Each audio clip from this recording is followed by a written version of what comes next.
All right, what is up, everybody? So I've gotten actually a good chunk through this book. It reads very smooth, and as much as you could sort of wander through the images, the phrasing that is used allows you, I think, to sort of ponder things as you are reading as well. There's as many open-ended questions as there are sort of statements and moments where you can sort of look to see if anybody else sees anything too. So it begins with a sort of description of all the characters in the book. This is actually their image of Aristotle, the man that I called Finnick the other day. And I feel like I sort of hit some things correctly with my initial prepositions as to the assumptions that I could come to wrestle with about what I was about to experience. After they do the introductions of all the characters, sort of give you a character list and all this stuff, they begin by sort of giving you a little tiny detail of some of the main characters' lives, their passions, their closest associates and lovers, and the most famous positions they either held or relationships that they had. We then begin with sort of a decree made that Alexander the Great is dead, and then we sort of move on to the motion of everybody, because all of a sudden it's sort of like everybody has a chance to, claim something or change something as soon as that power vacuum has sort of entered into the space there. And we then sort of jump aboard Aristotle's journey to different places and his meeting people, and then we already sort of hear some of his positions as to regarding the main philosophies of the time, mainly Plato's, and Plato's ideas of this eternal sort of plane where ideas exist,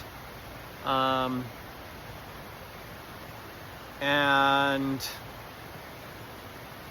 it is best to sort of study and focus on that, this idea of perfection actually being, but it's actually more real than sort of reality. It tells us more about what can be. And then sort of Aristotle comes in, and I feel like his position is more of a realist's position. And right here initially, like, I've already made two sort of advances in my own thinking, and that one is sort of idealist and one is sort of realist, which I think can play off of the way that the characters are represented. Again, it's almost like Aristotle is playing Darwin's game, and Plato is playing heaven's game, so to speak. And I kind of was thinking that I'm somewhere in between these two perceptions of the world. After all, I know that previously in my videos, I've stated what I think good and bad is, and they describe philosophy as, you know, a love for wisdom, which determines goodness, kind of thing. And I know that my position more so is based off of a much more indifferent kind of view. But ultimately, I think that when it's rendered and becomes real, then typically what will happen is the most ideal thing can be. And I think that I can actually create a bridge between this idea of realness and maybe the wisdom of indifference.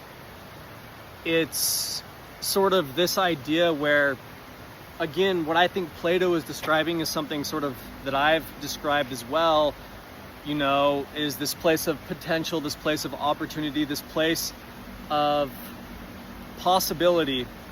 Literally, the thing that relates all things is change. And it's at that point in time we realize that sort of everything is everything. And so I do believe in sort of that eternal kind of plane. And then if that place does exist, then why do we not paint a picture and adhere to following that rather than following what we observe within things that seem to be determined without consideration to these things that basically have no determination at all. It's sort of like a real interesting play between this indifference, but then in this idea of things beyond want or need. And then perhaps Aristotle is describing life as this thing of want or need, where it's basically by the unpredictability of nature itself that we actually learn. It's not necessarily by trying to study things that are statute. And so, in essence, you can already see that I'm comparing change with this idea of something that is resolute at the same point in time. And like I said, I find myself pretty in between these things, because if ultimately we're trying to describe something that is good and true, and we must take into consideration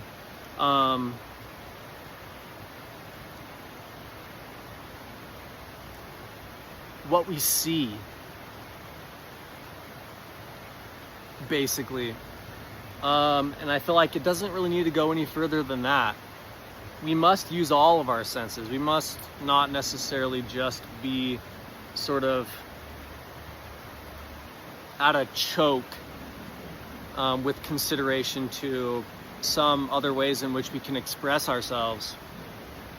And I feel like there is a balance that can be struck between these two, because if you do believe that all goodness and greatness sort of rests in this solid nature, I think that it is by this idea that then perhaps reality is this solid nature of aspect that is almost unchanging. Then you see that I can basically flip this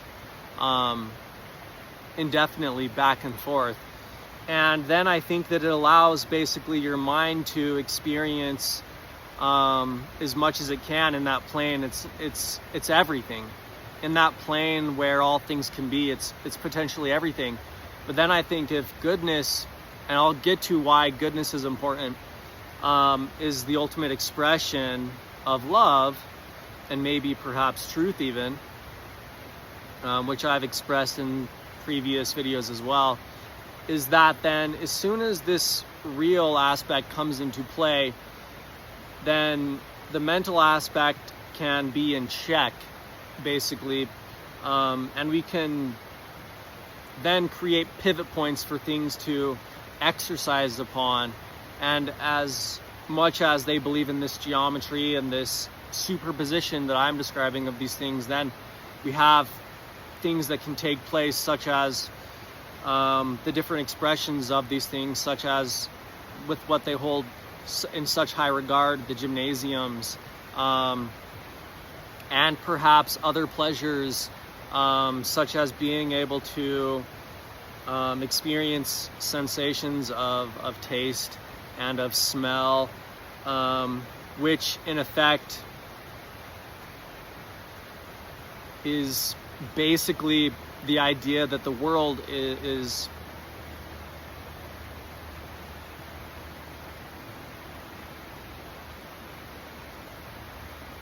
beyond. Again, it's this thing that is beyond our sight. We can step outside of both our mind and of our sight and allow something to exist sort of out of time almost, I feel like. And I think that is perhaps maybe our ability to commune with the things that we hold in such high regard. And then we can sort of see that competition is an aspect of these things as well, and as much as they would like to almost describe in these places where they live and practice, because it's almost like they all just live at institutions, right? They're just professors that with their tenure or whatever being supported by the state kind of thing. And I would almost like to see more of their interaction with people beyond their own positions, living off of maybe much more instinctive means, almost like Aristotle's perspective could be taken even further. If we are to be determined by such real things in the world as is unpredictable, then how do they actually take up arms to defend their positions themselves? And by what means do they express these positions? Is it basically, do they hold their means to an end, like they uphold some sort of theory even at the point of death until life allows them to express life in the way in which is most suitable to them? Do they refer to some sort of methodology or practice that they have, maybe the art of creation? Or do certain things take up arms themselves and either A, kind of work, or B, sort of actually fight for their positions? And I think that is sort of an important factor that is kind of missing. And I think that, again, there rests sort of an ability to play both sides, because in which way you actually allow yourself to express a position, then I think that it sort of allows this idea of, everything to be one. And it's like, how does reality actually play with this idea of this fantasy? And it's by creating something that basically utilizes the composition of these sensations to express itself singularly. And I think at that point in time, then it sort of bridges the gaps between all these things, and however you express that. And where I was sort of getting with my on goodness kind of thing is that I believe that almost a little bit more Shakespearean, if I'm to kind of use some actors from another place or time here, you know what I mean, in a little kind of statement, is that, what is said, nothing is either bad or good, but thinking makes it so. And ultimately, I think the time is what makes it so. And it's that nothing is either good or bad, but time is what makes it so. And so time is actually sort of the greatest evil, because in time, all of this is sort of experienced and expressed, which sort of allows it to be But then it's sort of like that's what allows us to think of the greatest things, perhaps, and allow ourselves to express them in perhaps a way which causes a shift or something to change, which means that we can be effectors of our world, and we're not just silent. We have a soul, right? And then all of a sudden I can intersperse that kind of idea in there as well. But it's by our decisions that allow us to actually accumulate the greatest amount of time. So sort of by natural order, even though time is the enemy, it's by decisions itself. And I almost don't think that there is a way that perhaps would even allow something to persist at a great length without being able to ultimately be more good than bad, as it were. And then so in a sense you see that we as a soul then is sort of like stitched at the same time between these two things, sort of weaving a line, which divides our being, and allows basically the play between these two worlds to actually happen. And then in a way, the greatest thing comes about. And then I don't think that we have to dishonor either one or the other. We can acknowledge facets of greatness, which in a sense is basically just allowing other things to exist other than yourself. If you think about it, really in that sense, it is to allow and to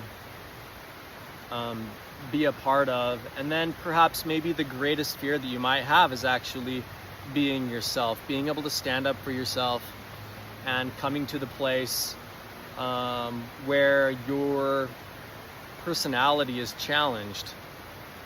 And how are you going to state your position? I already have my position because I've practiced this enough, and I've had to actually do this quite a number of times, where basically I feel it necessary to almost question the questioner.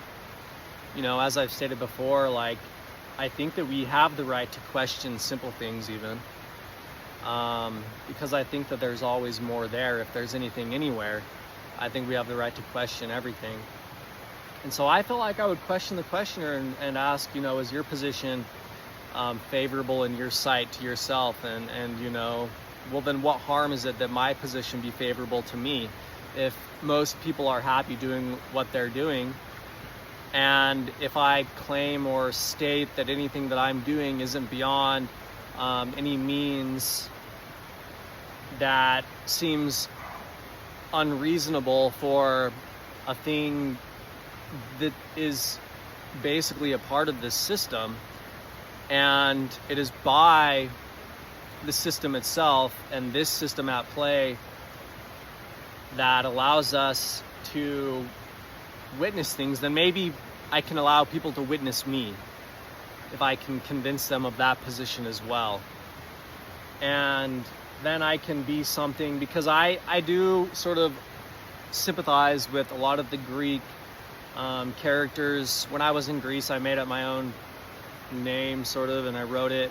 It was all made up, but I actually did fairly good at, I think that there's this idea of creating a structure that looks like it represents humanity, the struggle almost, but then indefinitely it seems like real and genuine.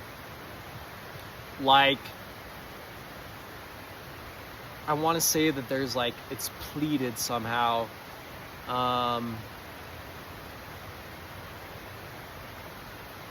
Or it creates like a humor to it that basically has a spirit almost. It's something other than perfect. Perfect is something that I think is much more clear, basically. But I think that when you can create something that looks human,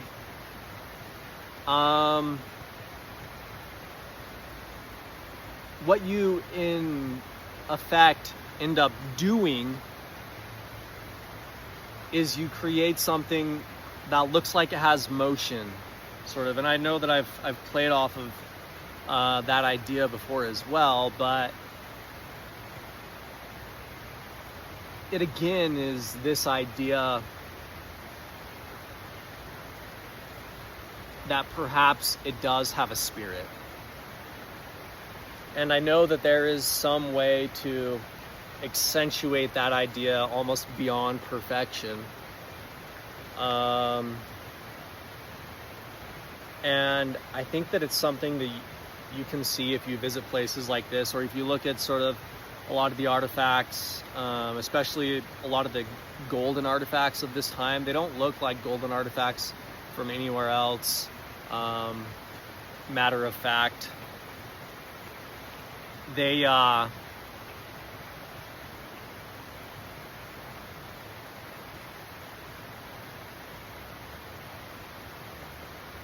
look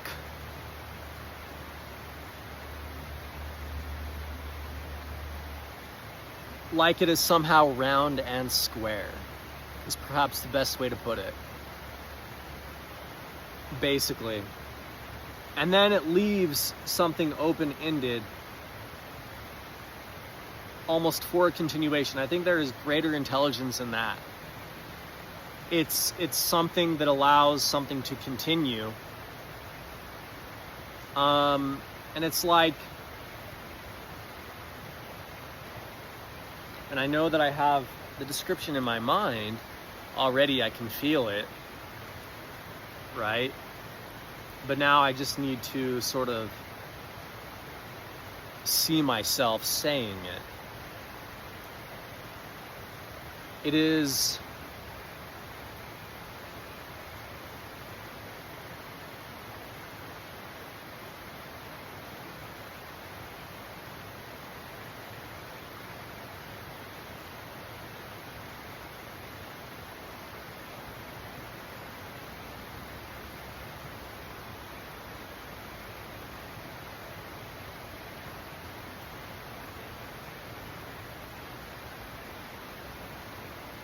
basically already stated, where I've said that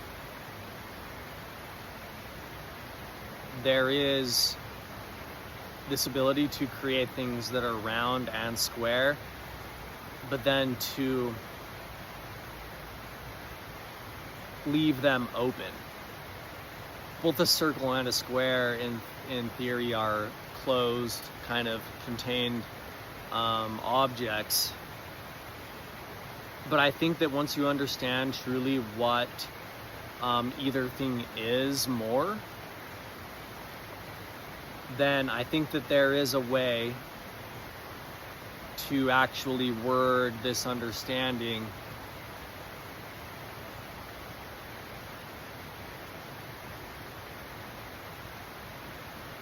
which creates the motion of another one of these objects. And I'm going to see if I can sort of express something which sort of creates a geometry like this. You know, and they have these ideas in here that it's like, you know, everything's reflections of everything, and sort of this idea that to actually perform best in other circumstances and scenarios, you must needs understand these other affections, as it were, kind of thing. Again, being, you know, well-rounded, but with focus. And the focus is sort of the linear aspect of this idea.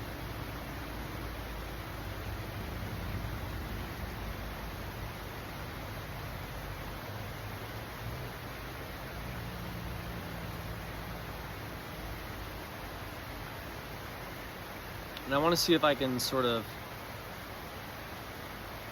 state this clearly, because I know that there are ways probably to say this that seems unfamiliar to not only me, but to anybody that ever comes across this, which may actually achieve what I'm thinking, but isn't necessarily that thing expressing itself. So it's both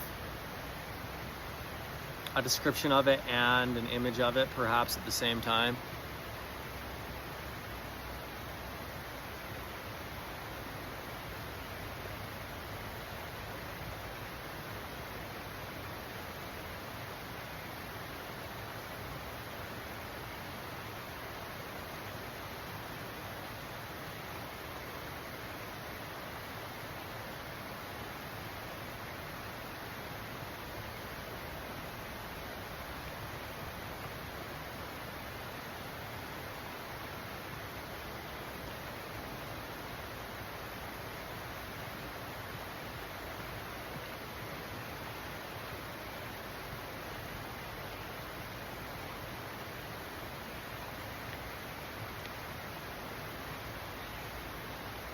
And I think I can do it without causing anything to disappear, you know?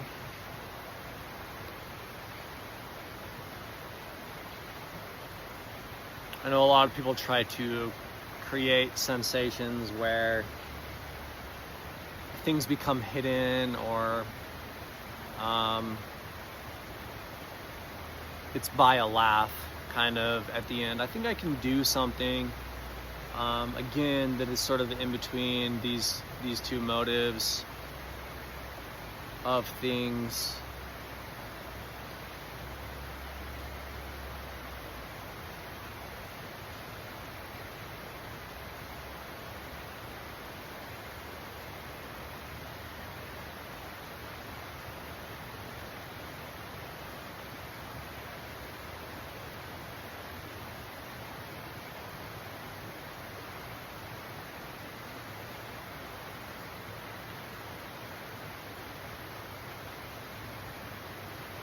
Maybe I could begin with the hand itself, since that is perhaps usually the way in which such an expression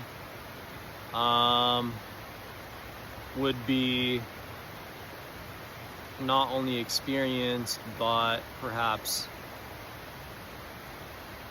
said.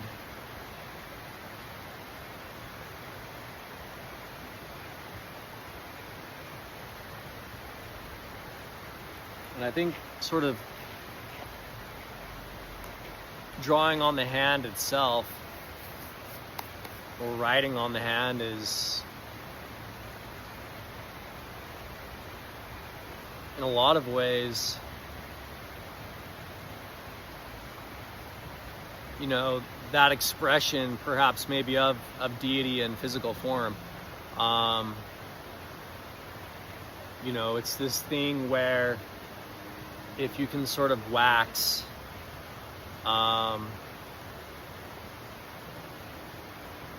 and position it, and waxing is sort of like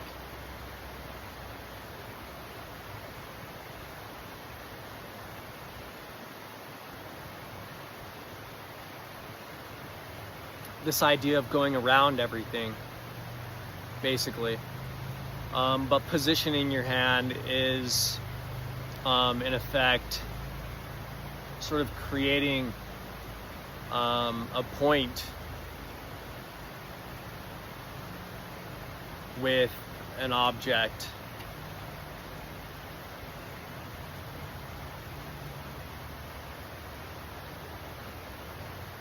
And then so maybe you can create objects that look godly, if you know how to sort of craft, such as this, with your hands.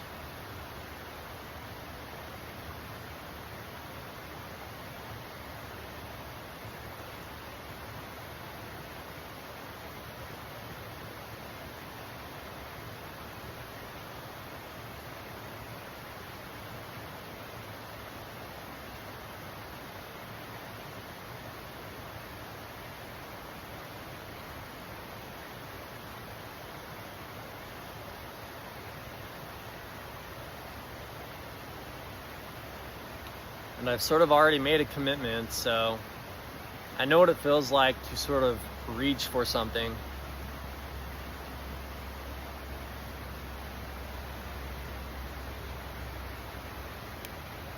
And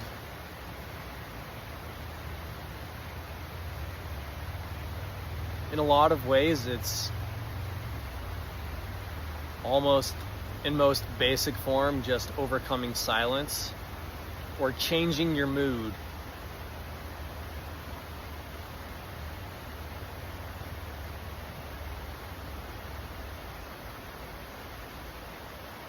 And then so in that way, I know a lot of already what I'm trying to grab a hold of.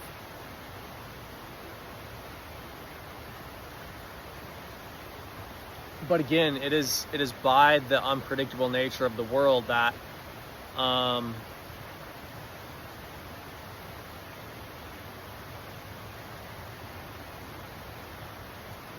as they say, plan for the worst and hope for the best, right? And your life should almost follow sort of a diagram like that.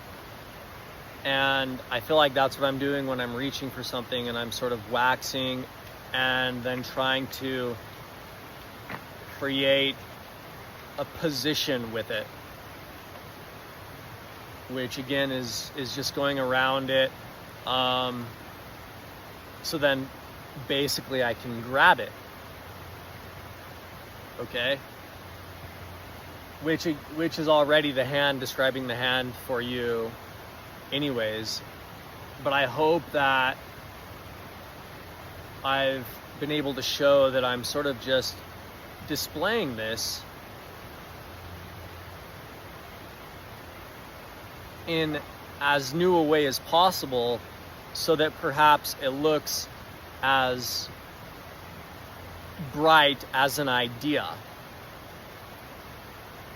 Because genuinely, that is what I'm doing. Even though we know some things, there's still a lot that we don't. Even with things that we think we know. And then in that way, I can do something new with something old.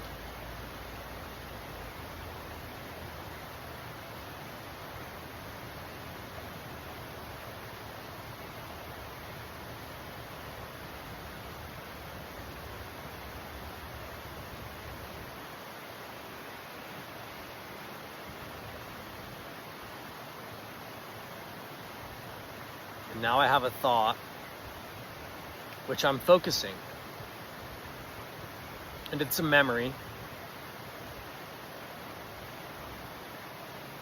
Right around here. Up around the bend.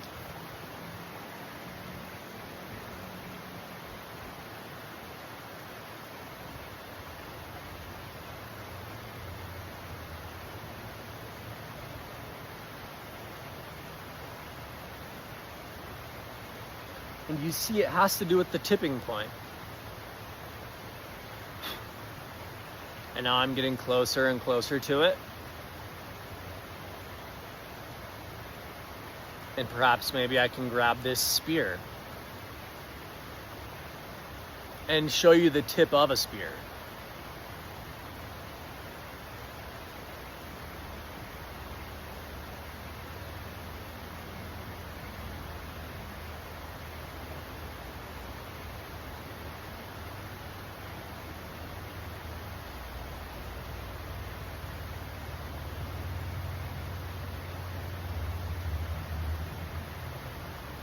I think, though, I sort of need almost more silence from everything so that I can hear myself approaching this object, which is not only held in such high regard as being a symbol, but as a direct offense to perhaps expression itself. In its basically being something so simple, I feel as though it offends.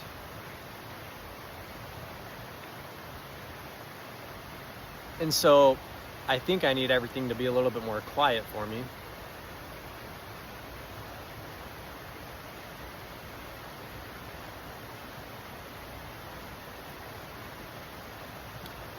And humor my spear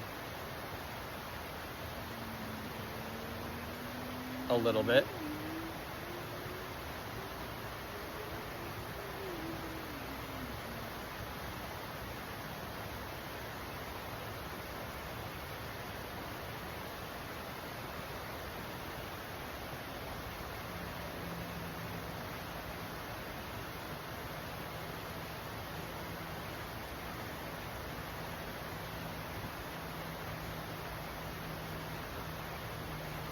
Now I can sort of see it.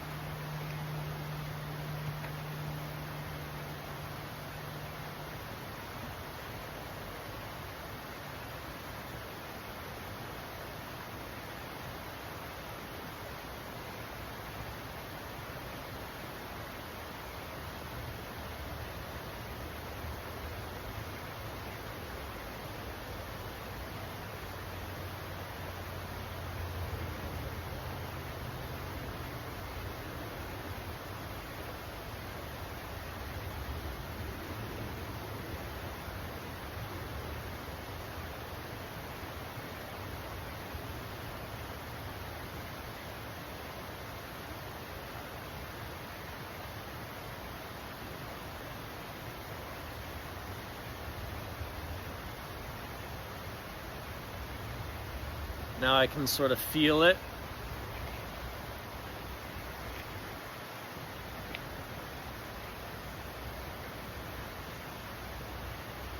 I think I can change it.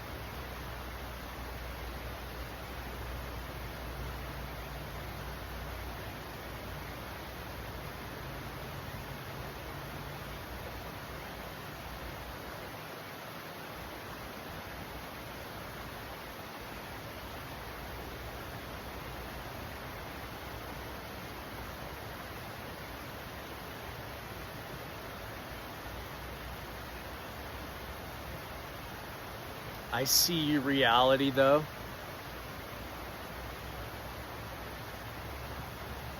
And that all things come and go.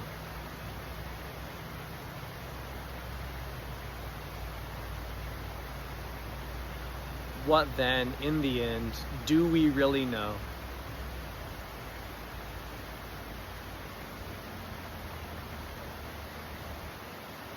If all things that come to show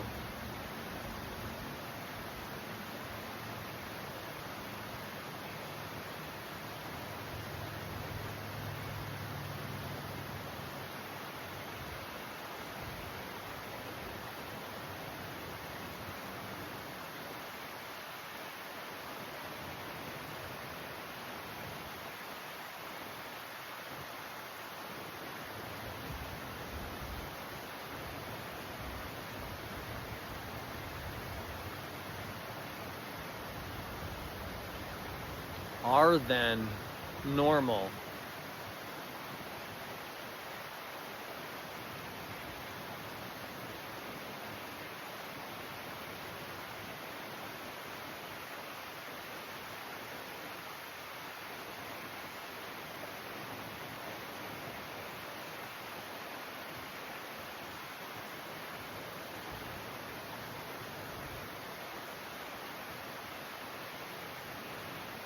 What we don't know, we don't know.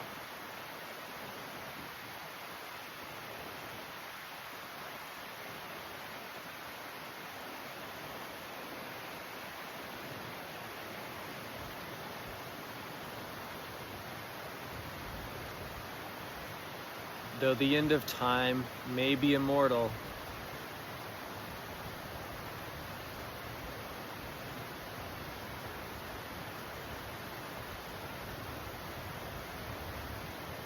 for then if we give things up to time, what then couldn't show?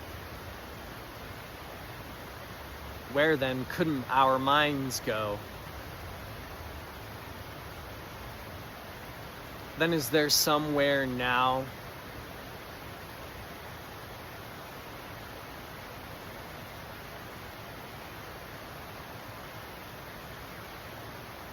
that is perhaps something that could be.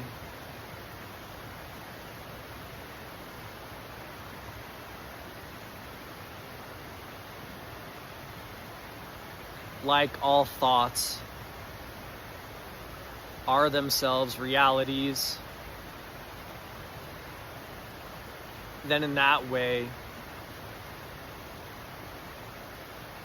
even things that seem exaggerated in some way exist in a perfect way, even if they are just what we say. Then maybe what time affords is no more than a thought. If we think that there are possibly great things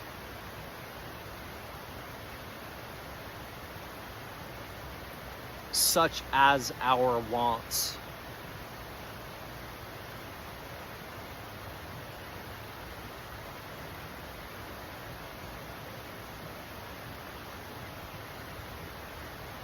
Our desires,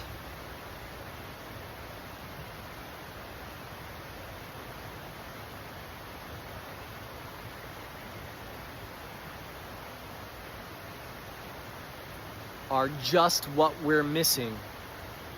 Maybe the last essential thing of a real human being.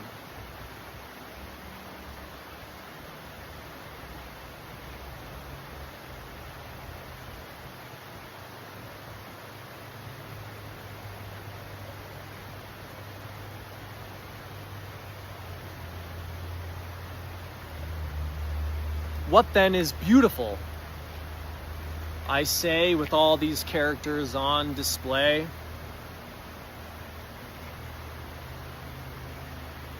is it a man or a miss?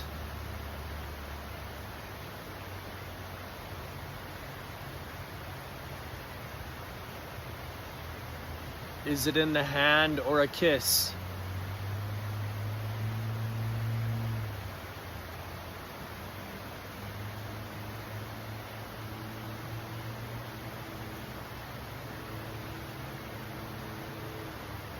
Then in saying such things, it's sort of like I'm open to nothing.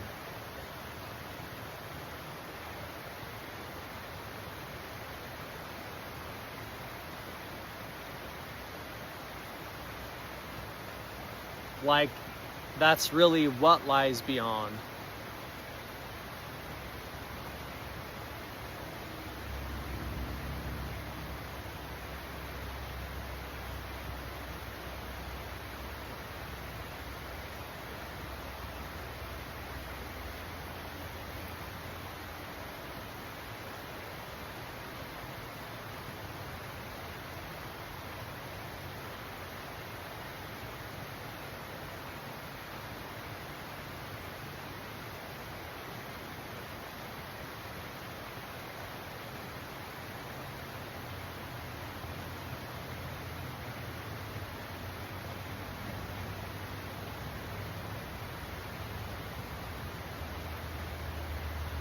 Is this just a moment?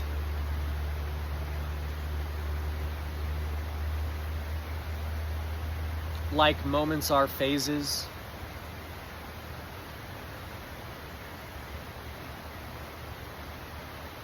What the most recent craze is?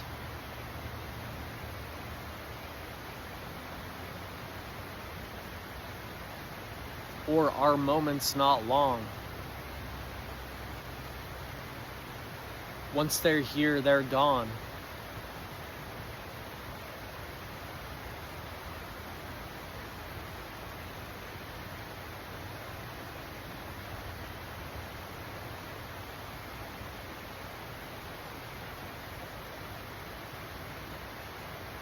Am I throwing some point around? But what is the point? And if I could point it at you, Do I have to say anything for you to get the point?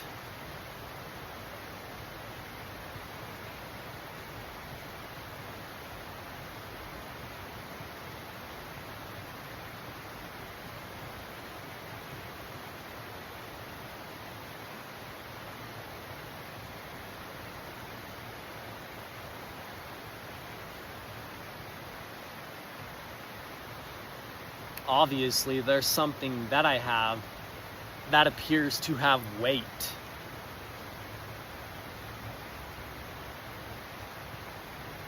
My tongue is turning. But does it turn around love or hate?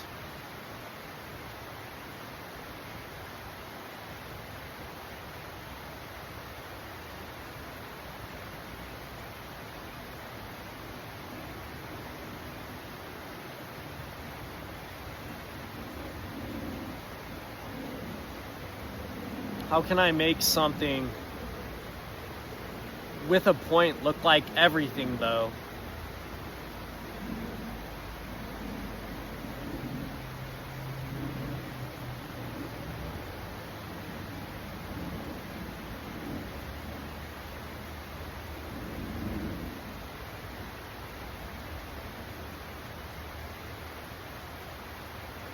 Not just the same old thing that we all know.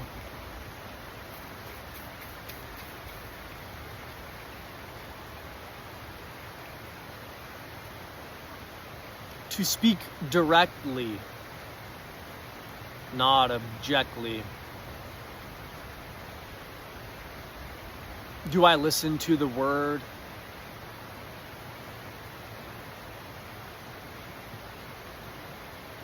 Or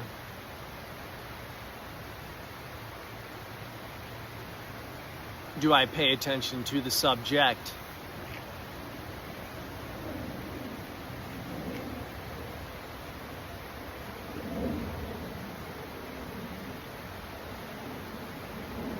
If I can mix up two words like that,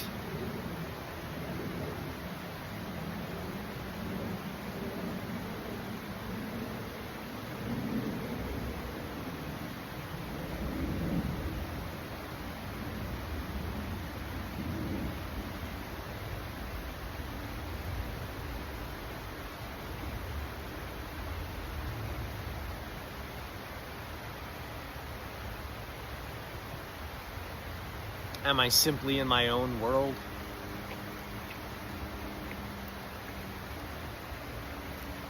Without anything around me?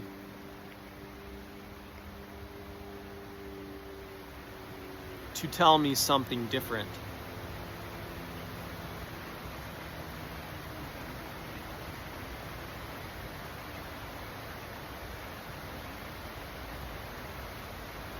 Sometimes a word is like yelling.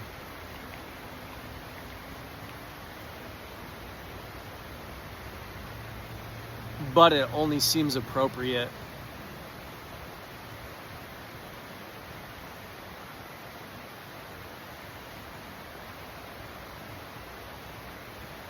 when you have something there that's foretelling,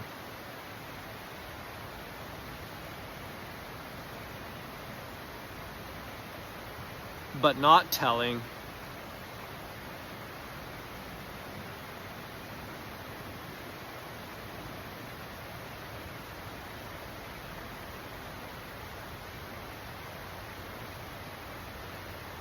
And there's nothing to get it.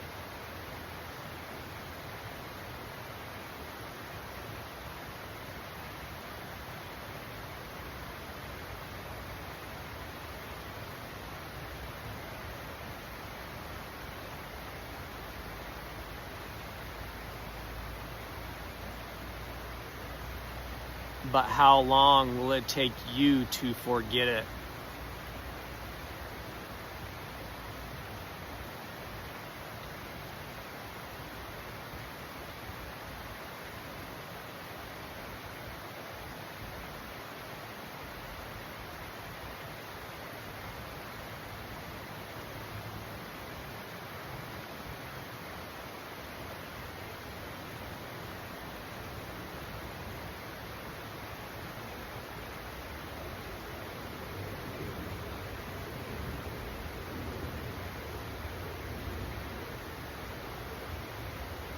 are we then man or machine if we've described so many things in between?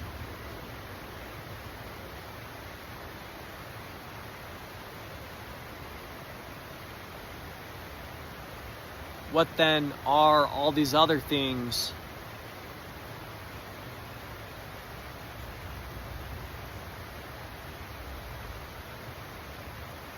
Are they all the same thing without being the same thing?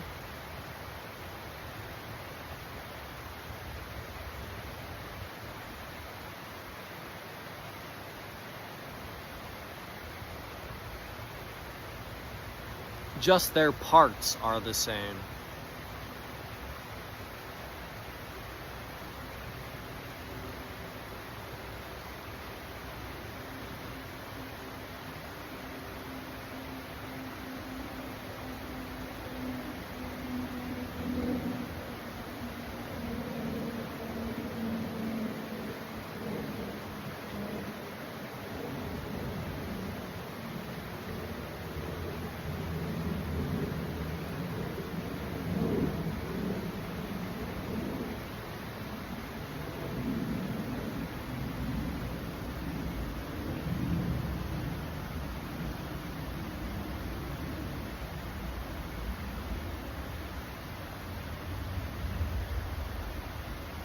Is then human error just that?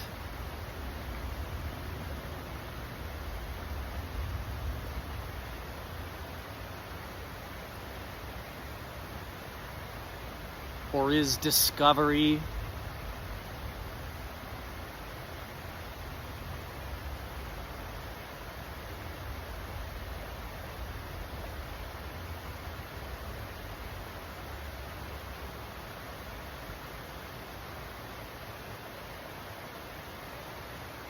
by doing things that we didn't expect to see?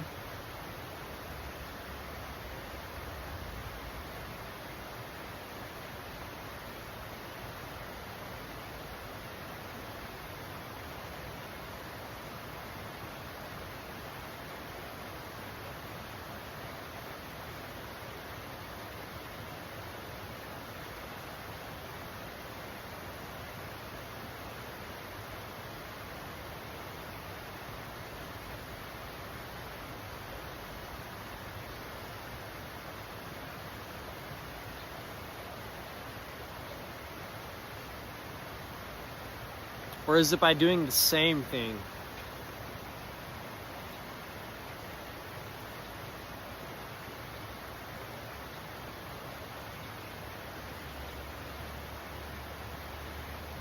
Which allows us to be comfortable with it.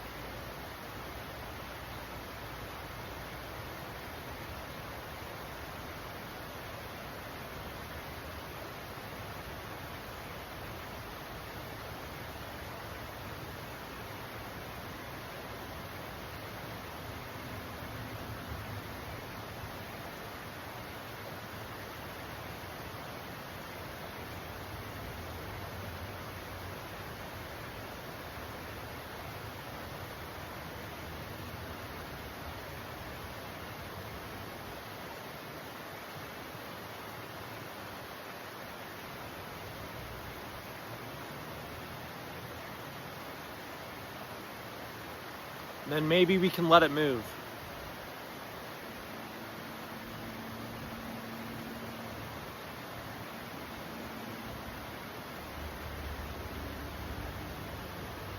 As if other things are more. Or maybe there's more to being. Or maybe there's more to ourselves.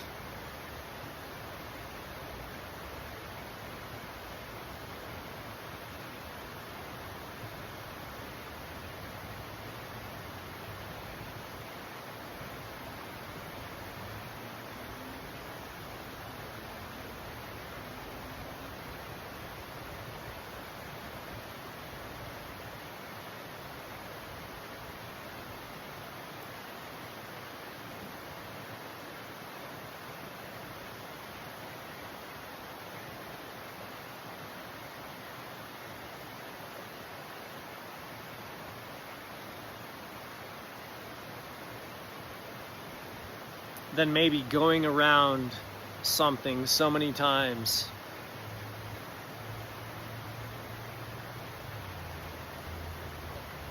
without ever advancing.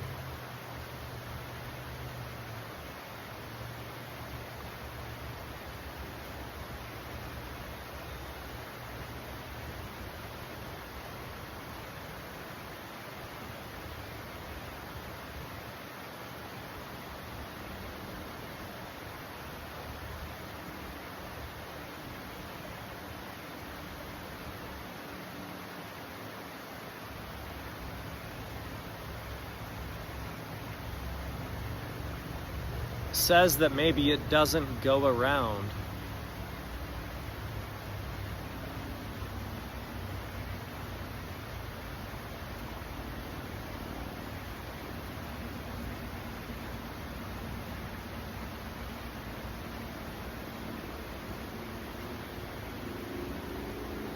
Then in a line, a curve can be found.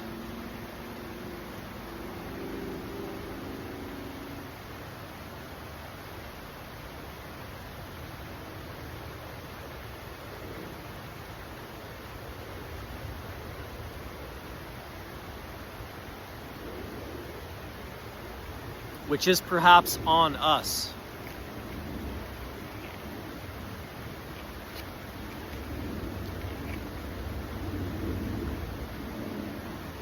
Or on me.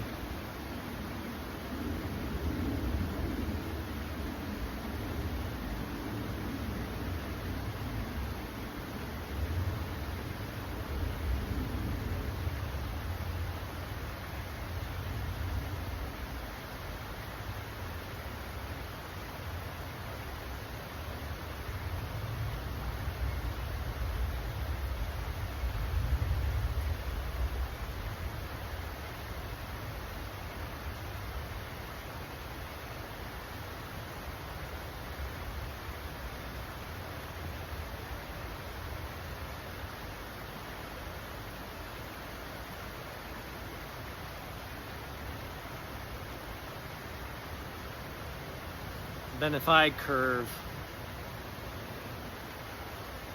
which is perhaps like running away, then maybe I'm saying that it's tomorrow, it's not today.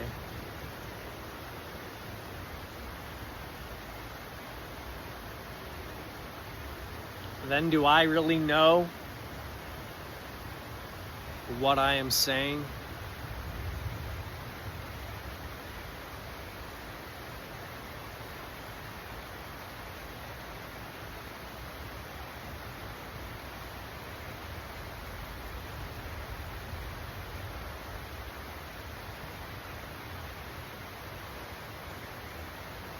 Such distant memories that affect us all, though.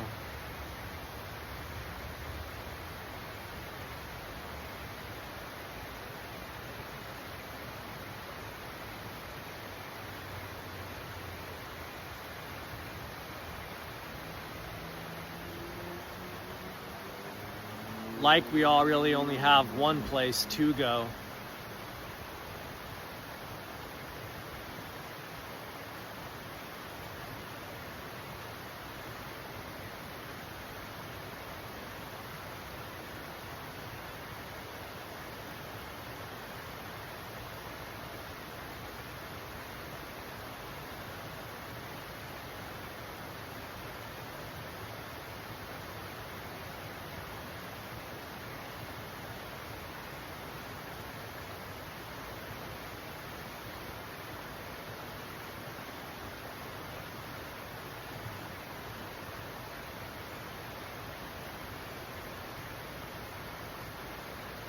Although this most now reminds me of yesterday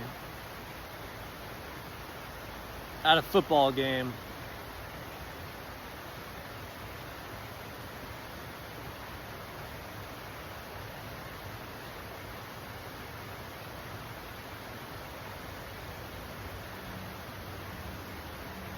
Where somehow instead of things in front of me watching, I felt a horde at my back.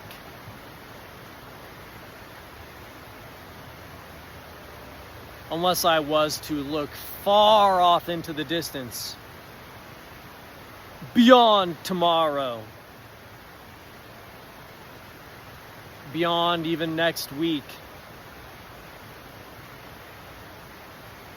Perhaps when I was to attempt to climb death's peak.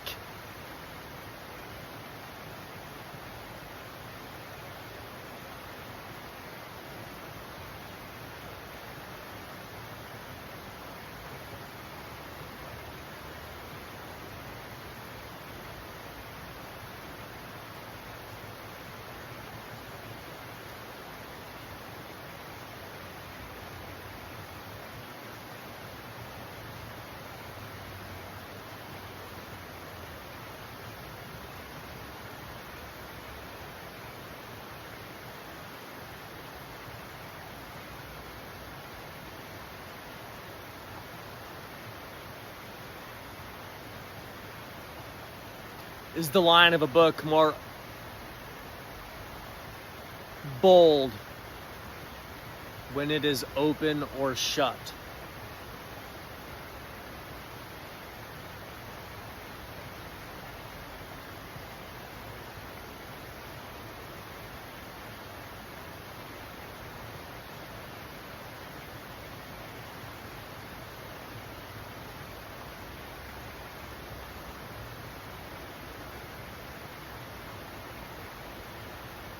Then could I say the same for the human frame?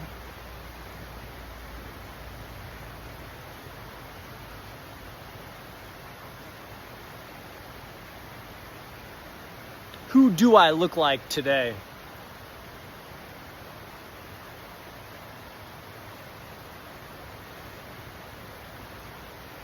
If relevance matters at all. But funny enough, noticing things here that seem irrelevant are just as great as the future's fall.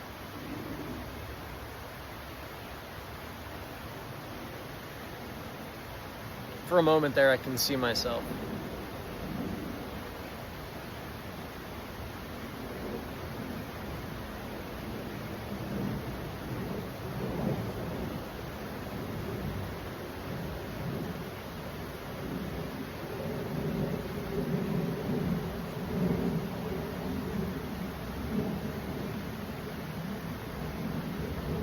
It's like I'm looking in a mirror.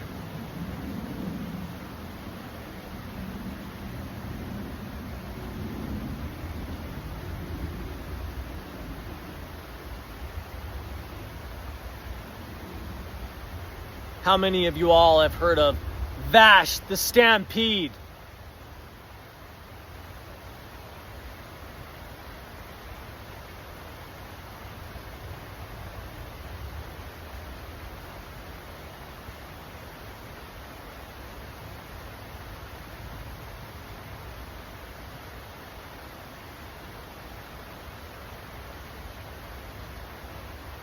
What then relevance does this book have in my life?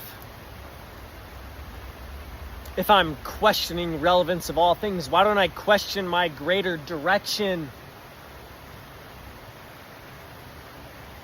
Amongst all these questions, where should I really be?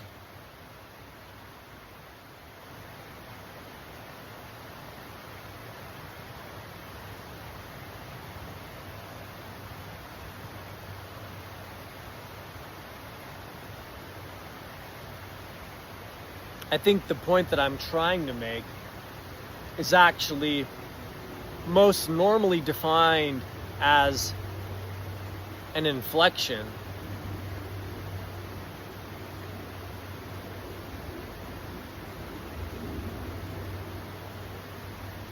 I think that godly things have a point of inflection.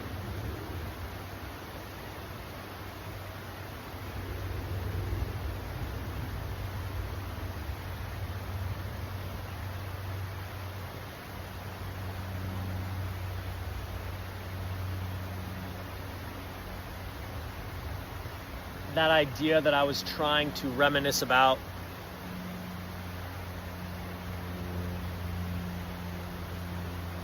Where I don't want to be too held in perspective of my past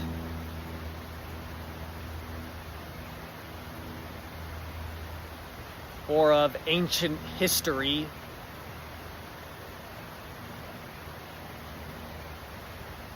or of the greatest questions of all time, or of what lies at the end of the path for all of us who have time.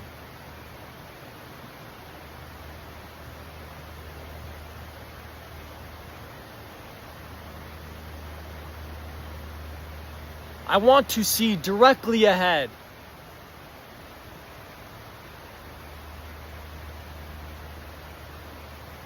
But my eyes, they roll around inside my head instead.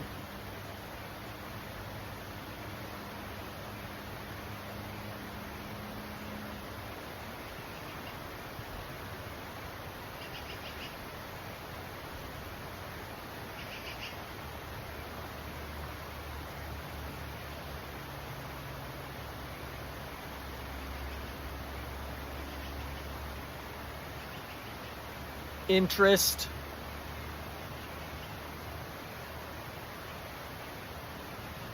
company,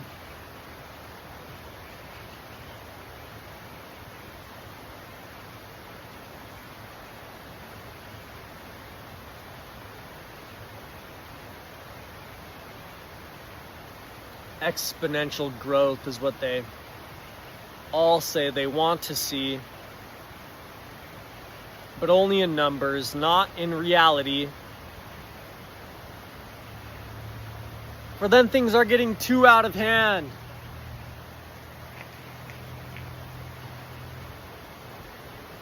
People want control.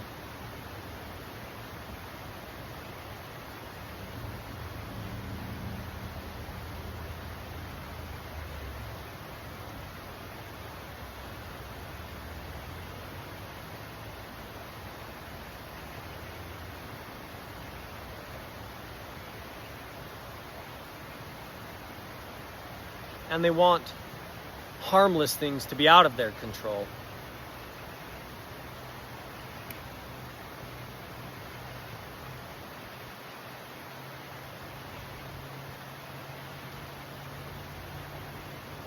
Can we, though, have power?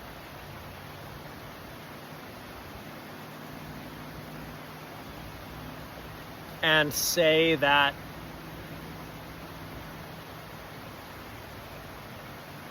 all that rests outside of it is without power?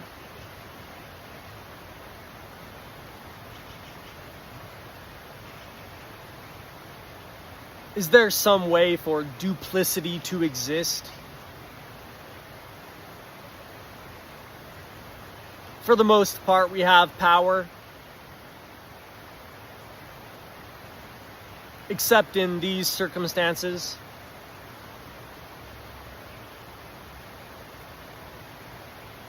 Which don't necessarily affect our day-to-day. It's just like reality coming to say, hey,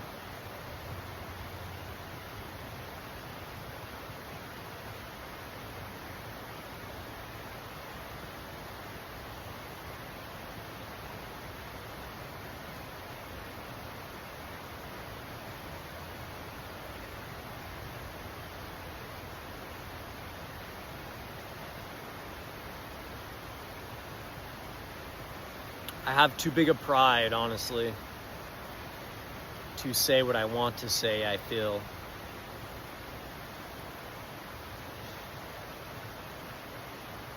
Contemporarily.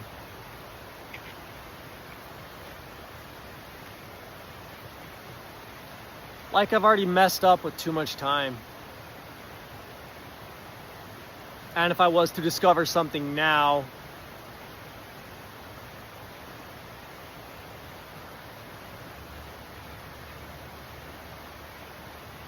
then it would have to be far greater than what I know how.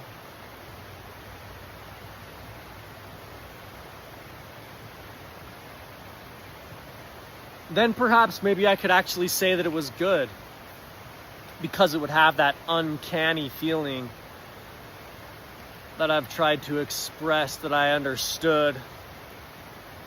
Then maybe I'd give myself a chance that I could break away, because it's less that I actually really want to say.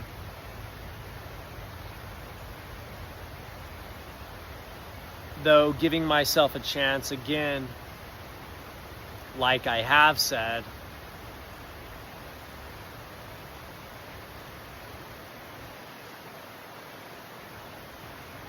is ironically enough a choice. Then perhaps chance itself is again choice.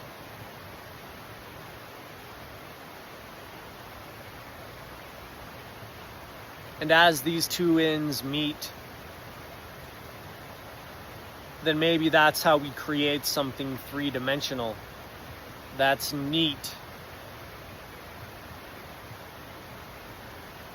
The three dimensions themselves are replete. They're outside of what we can repeat.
Now it feels like to me that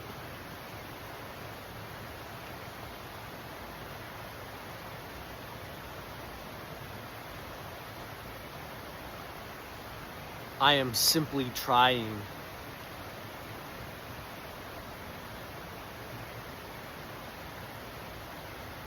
If everything can be said,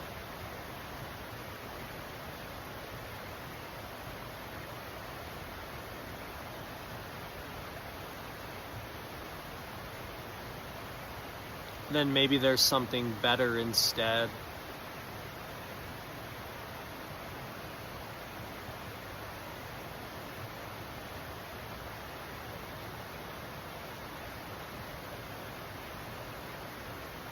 Then anything with three dimensions is ironically now open.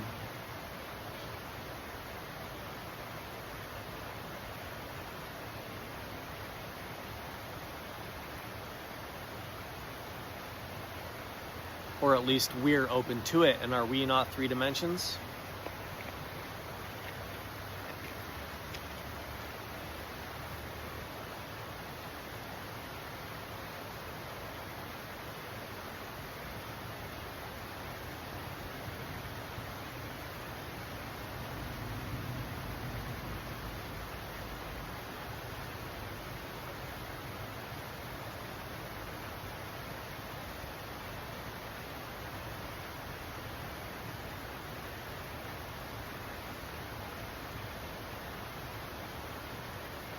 Then maybe all points point to a greater dimension.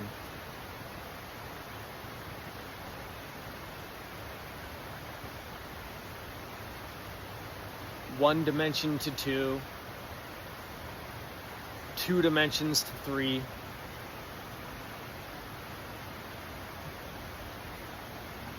3 dimensions to 4,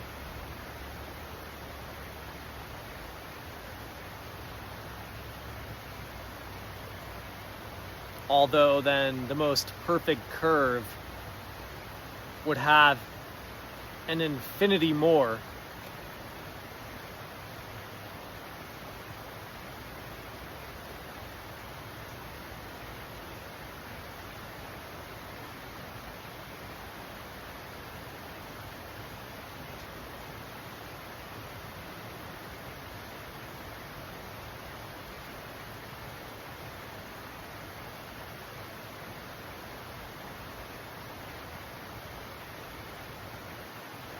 Making the openness of a curve complete.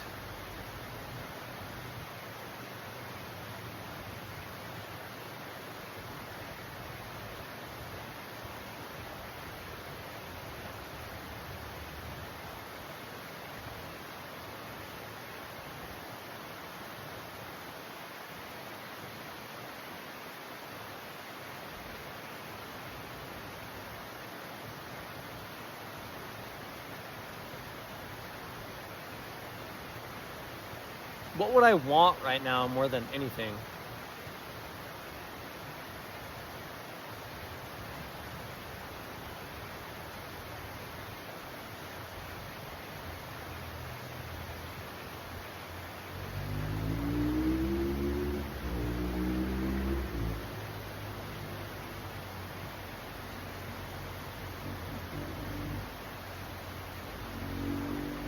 Maybe good company. But something I could rely on.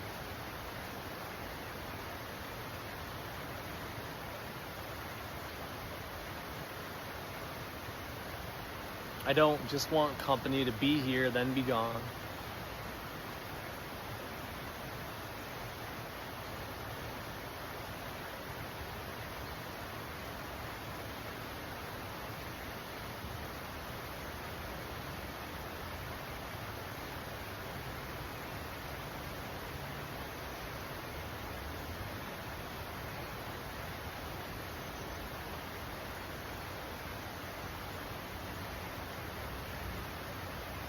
Then,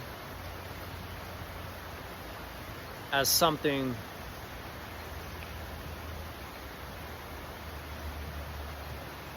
which approaches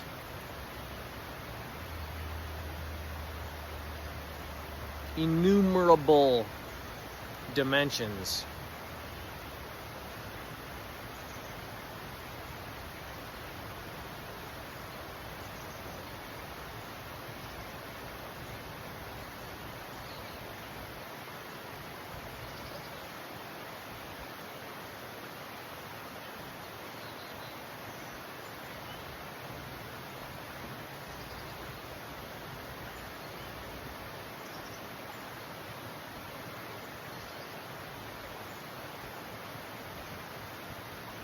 which perhaps I feel like at this moment, that is me.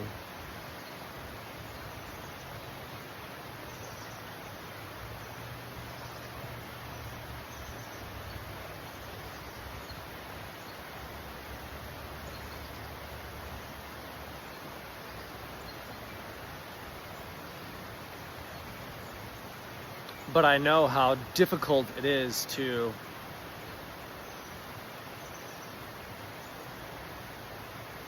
close off something perfectly that's so mentally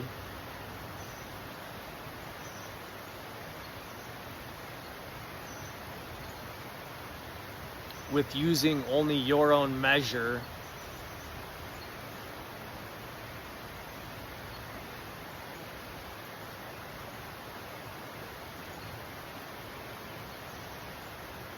as then maybe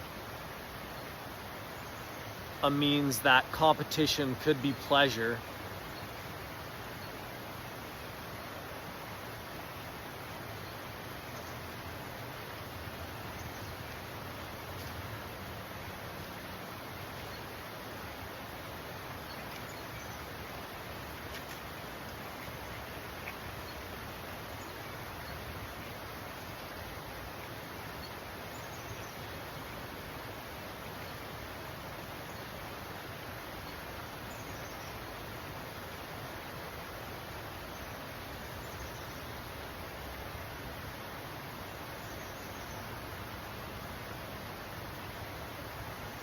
the only point of inflection that I can think of during this whole digression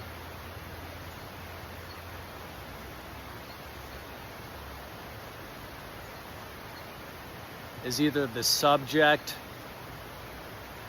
which I guess is me, or the object,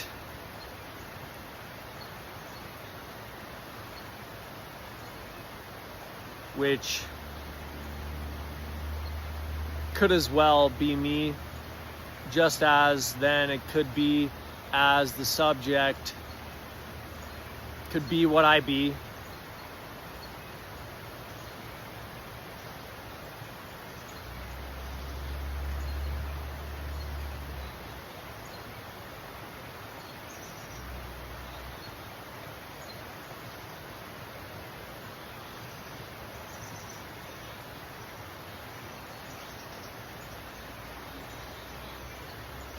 Then perhaps it's humans who act most crazily.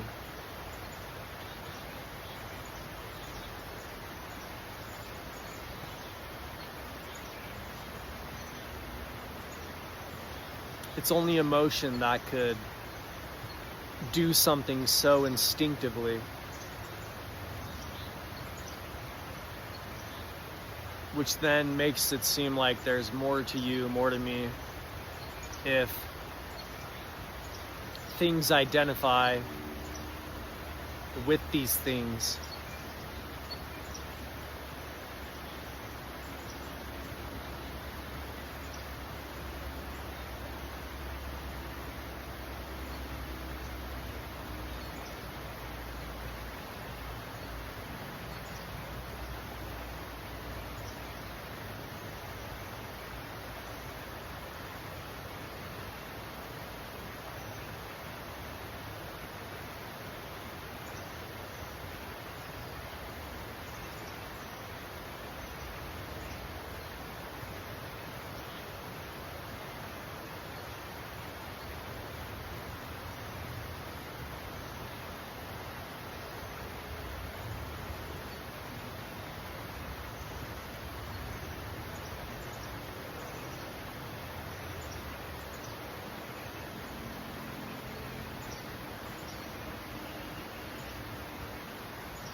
It's funny though, because I'm almost not trying to do anything.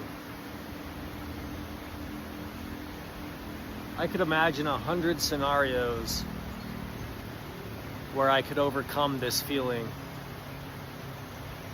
Each of them much worse than the last.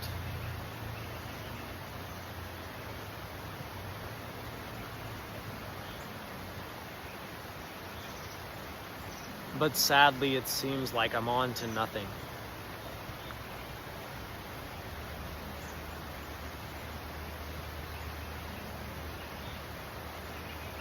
And I feel as though there comes a point, if I was trying to create a great ring, the gratering of the ring doesn't necessarily do justice to the line.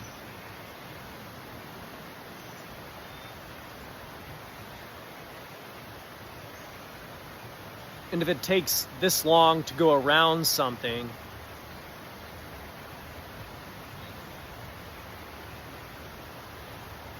is it truly that cute, or am I just being blind?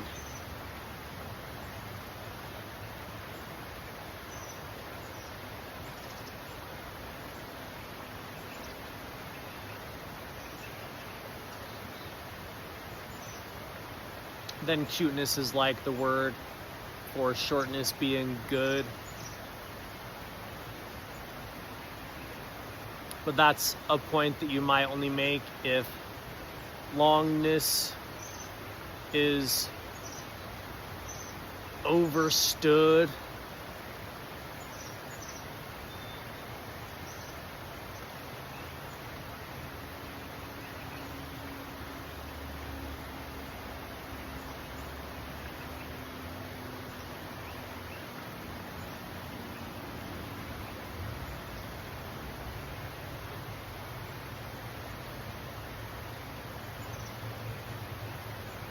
It's basically like feeling, perhaps emotionally, that if you are confident, you can open up. And I feel like there is enough to play with there. Because if you were truly confident, then would you feel the need or desire to open up to anything?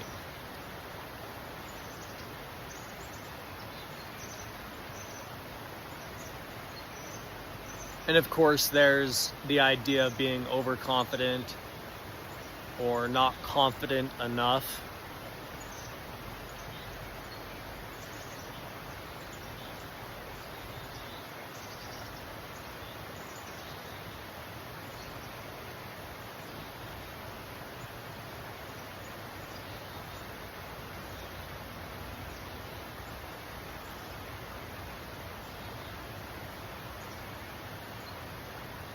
And if I truly was that confident, would I be questioning myself this much?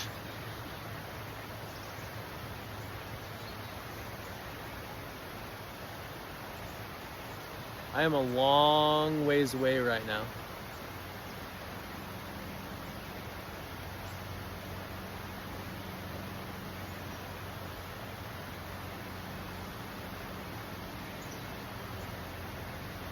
Even though this place seems so peaceful,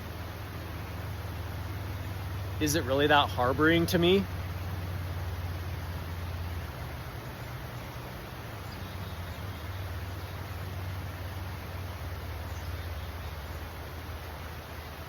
As I've said, distance could then be related to time. Then where do all things come from?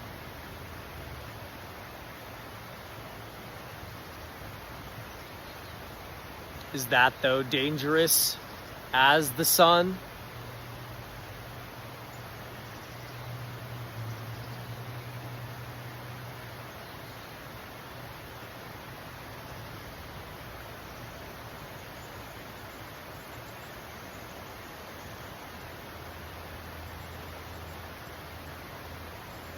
Then in what way can this confidence be spun?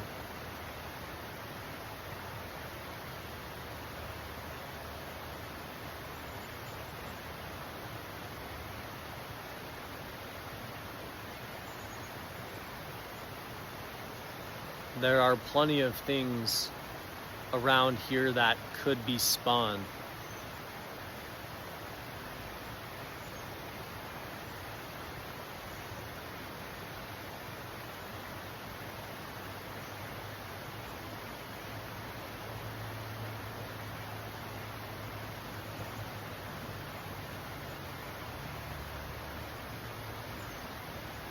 But then if I'm to look back on my previous books that I have read,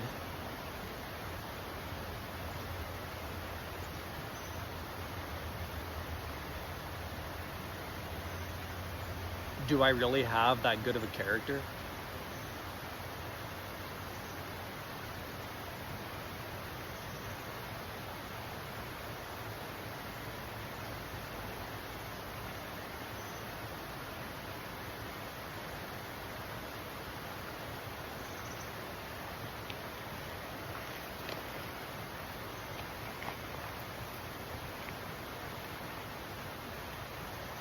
Have I made mistakes?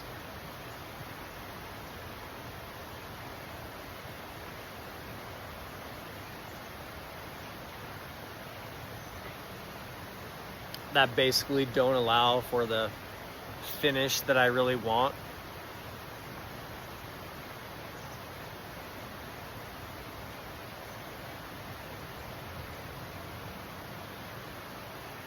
For that point of inflection?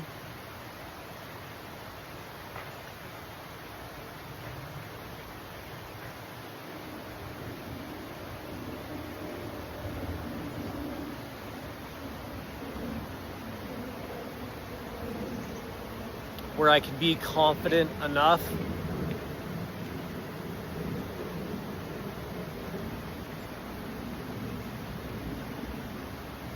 to not want what I want,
then it's not only in being confident enough to open up,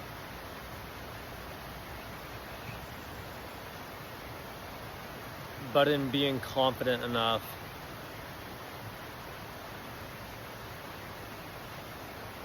to remain quiet.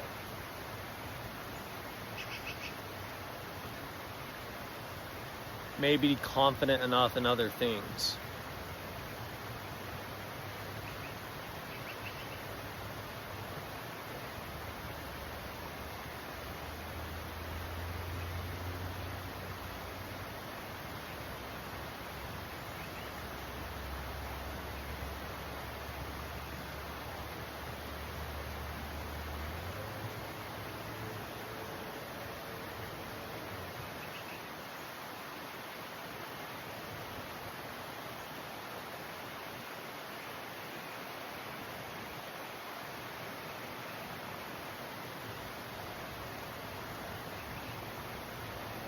Is it silliness to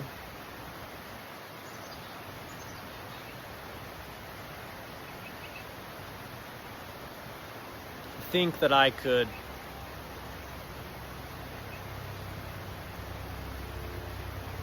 change massive things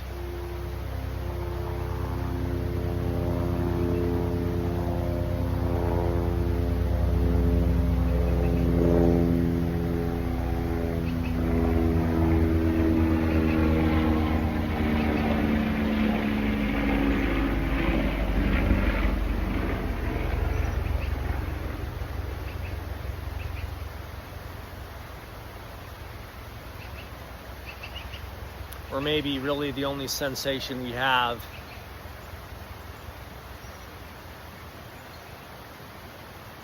is ego.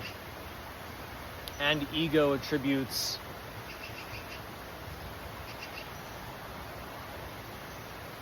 all things that it identifies with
as to there being a pattern to everything.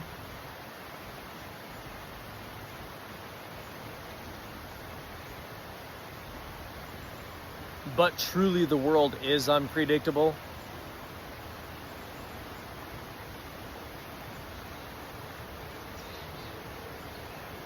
is a point of inflection really what I want then?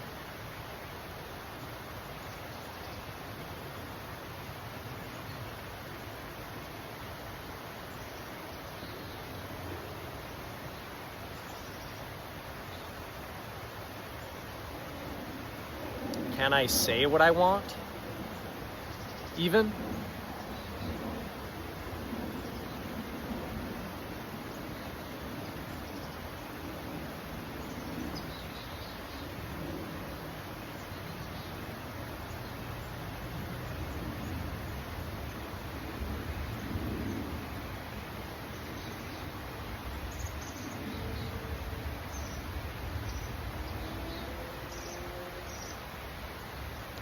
Then if that is the process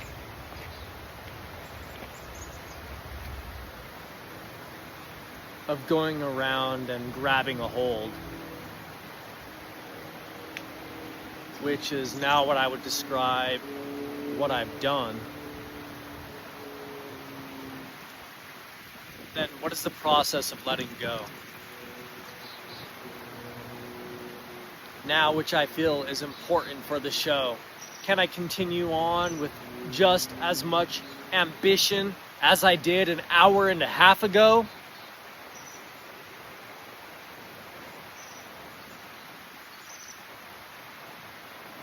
What then truly is the process of letting go?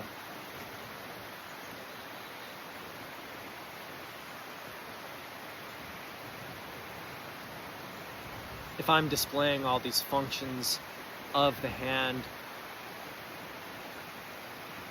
which is what I said is the God that I know,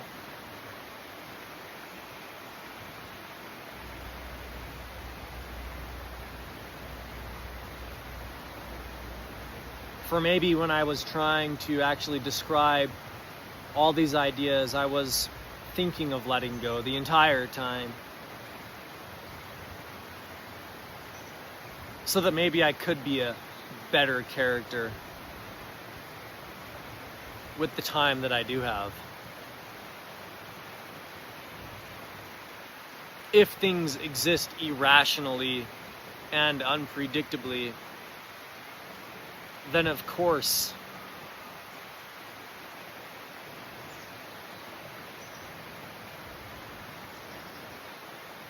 perhaps holding on too long is absurd.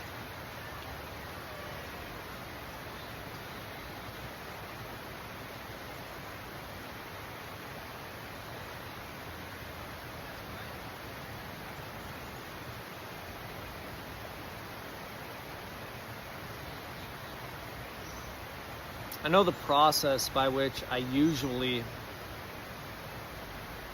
go about this is by feeling as though if I was to touch a thing anymore,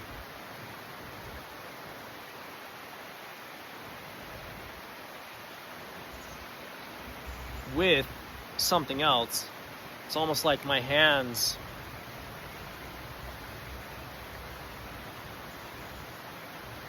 can be that act of change or stability that I said, and I need to actually let my hand be a hand instead. Perhaps letting a hand be a hand is letting go of all things. I need my hands to be confident, like I've stated.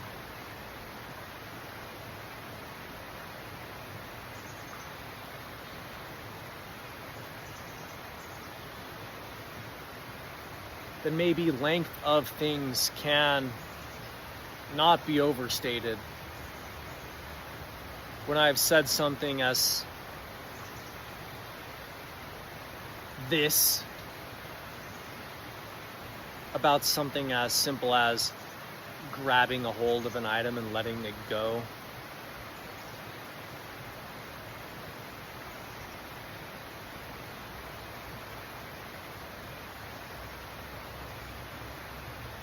exercising power, but then saying power is what you don't know.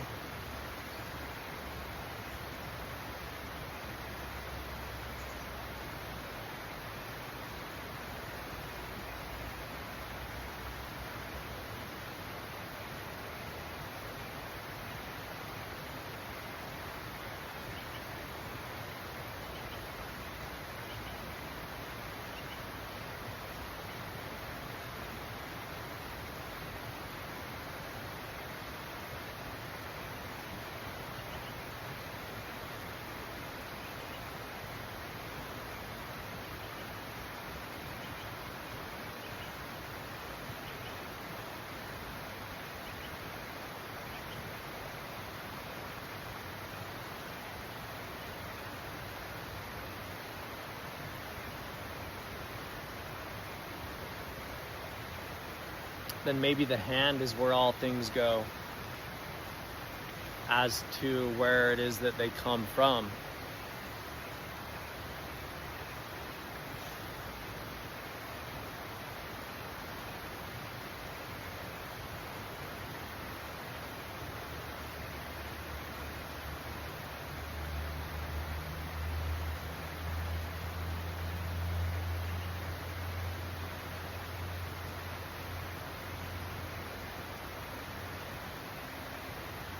It is almost by hand that we know math instinctively. Just so you know, if you weren't aware.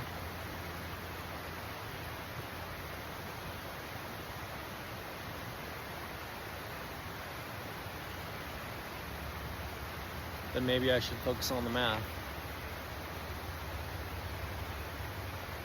And right now, the math that makes the most sense is time.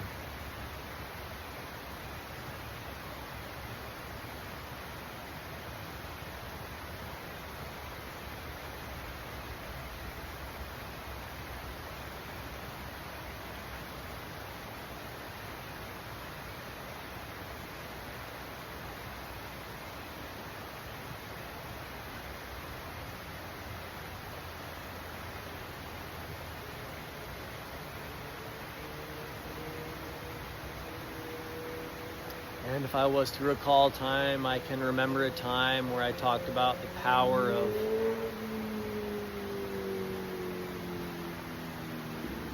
turning things off.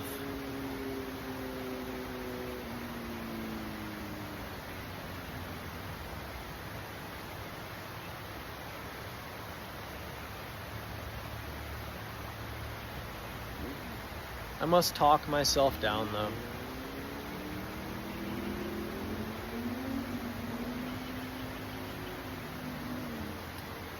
But I have an idea, actually. And one that seems to be at play with sort of everything around me and what I've been up to these last few weeks, and obviously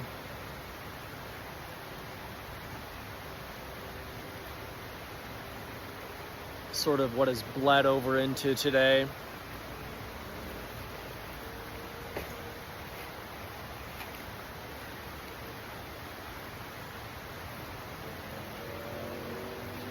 So I'm going to mark the end.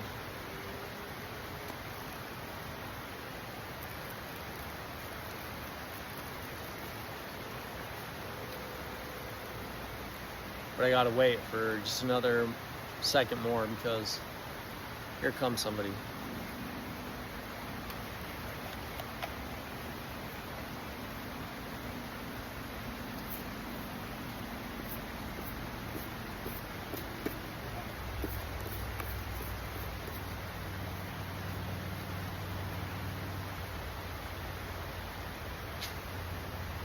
And oh, this end will be a show, you know?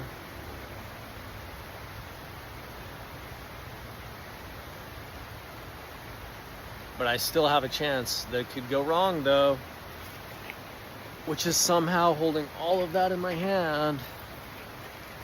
All right, so that man is now seemingly a safe distance away for me to be able to act out my play here.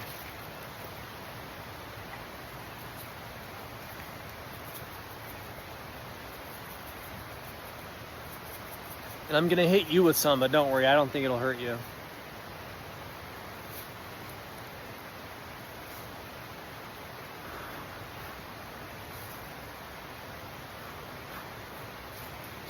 All right.